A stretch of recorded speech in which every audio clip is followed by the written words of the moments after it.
Welcome to part 5 of Solidity for Beginners. So, in this part, I will talk about events. We will look into it through an example. So, let me first, scrap off all these things that we have here that we used for our previous videos. I don't need any of these. Okay, so I will first write a simple contract where for each um, um, for each address I am basically storing the count, like just a normal count. It could be count, yeah, counts. Okay, and I will create a method, so using function increment count, and then I can pass in some value which could be int, listen be value public. I'll make this method public, and here I can have counts. Now message.sender will automatically have the value of the address that's calling this method, right? So I will just increment it by value. Now comes the main part of events. So what happens, this basically whenever someone is calling this method with the value that you pass, it basically gets added to the blockchain, right? It's simple as that. You are just mapping that, okay, this address has how many counts or how many times I have incremented a value.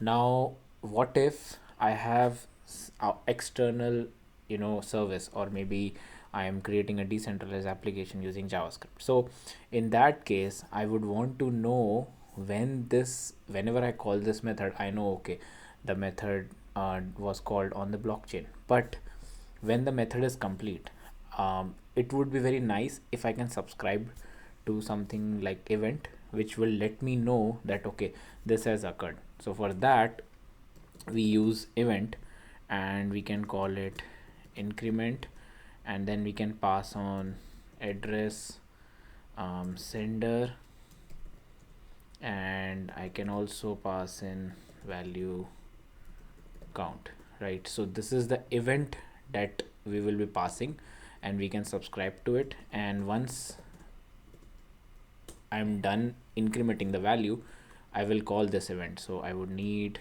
to do message.sender, and then I would need to do counts of message.sender. Now this is a very simple example. I'm not doing anything, this contract doesn't do anything, but let's try to see this in action. Let's compile it first. So okay, declaration, did you mean value? Okay, there is one small error. Awesome, so the compilation worked. Let's deploy it. Oops, yeah, let's deploy it. Okay, so it was deployed. Now let me pull this up here. Now we see that we can call this method, right? So let me call method maybe 10. I am incrementing the count to 10, so I call this, right? And here if we see the logs, if we go here, you see in the logs we get event increment, and we did increment the count by 10, right? So for this method, an increment of 10 was called. If we do again with 15, and let me, okay, so it was called, let's show it here. So we see the logs, it was called 25 because the total was 10, and then I'm calling what's the total value, right? So it's 10 plus 15, which is 25. So it was called with 25.